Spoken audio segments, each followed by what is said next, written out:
मोहसिन काज़मी साहब, आपसे भी इस बारे में ज़रूर बात करूंगी। उससे पहले एक खबर आपको ज़रूर दूंगी। अमरीकी मंदूब बराए मशरिक़ वस्ता स्टीव विटकॉफ ने दावा किया है कि अमरीका और ईरान के दरमियान जामे अमन मुआहदा बहुत जल्द होने वाला है।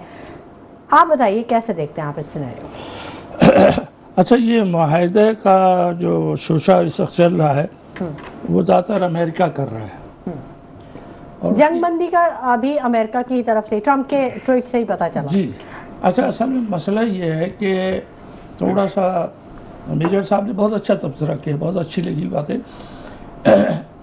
ये जो हमारे अमेरिका के नए सदर आए डोनाल्ड ट्रम्प साहब, ये इंसिडेंटल जीत गए, ये पॉपुलर वोट से नहीं जीते।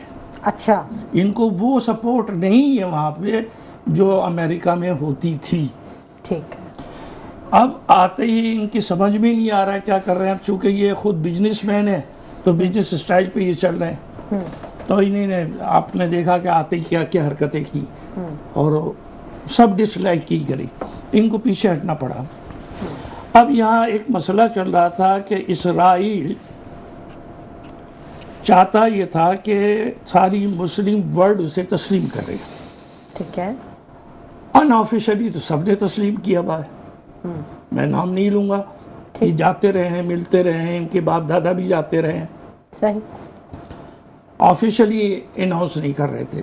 अब एक इसमें पाकिस्तान एक वाहिद ऐसा मुल्क है जहां की अवाम कभी भी इसराइल को तस्लीम नहीं करेगी। ये जो प्रेशर था ना, इसको तोड़ने के लिए सारे इंतजाम किए गए।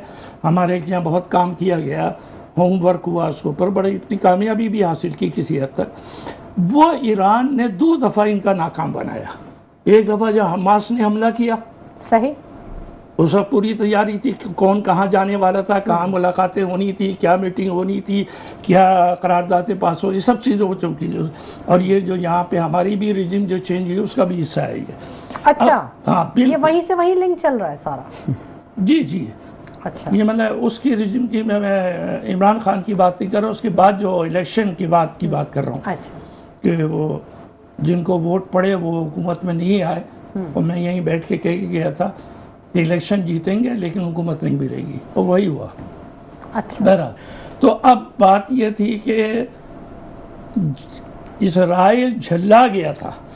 अब एक बात ध्यान में रखी है कि मैं समझता हूँ इसराइल अमेरिका की 53 स्टेट है, 52 स्टेट है उसकी। जी जी। ये एक और स्टेट है, अनऑफिशियल वो इसको स्टेट मानते हैं, उसको स्टेटस वही देते हैं और सपोर्ट भी करते हैं। जैसे चहीता बेटा होता है छोटा, वही है वो।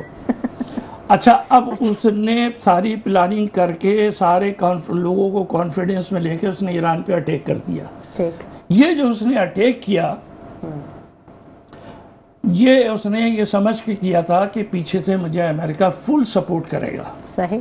लेकिन जब उसने देखा अमेरिका पीछे हट रहा है, तो आप देखिए कि इसराइल ने पूरी साजिश के तहत ट्रम्प को ज़बरदस्ती ईरान में इन्वॉल्व करवा दिया, उनसे अटैक करवा दिया। सही।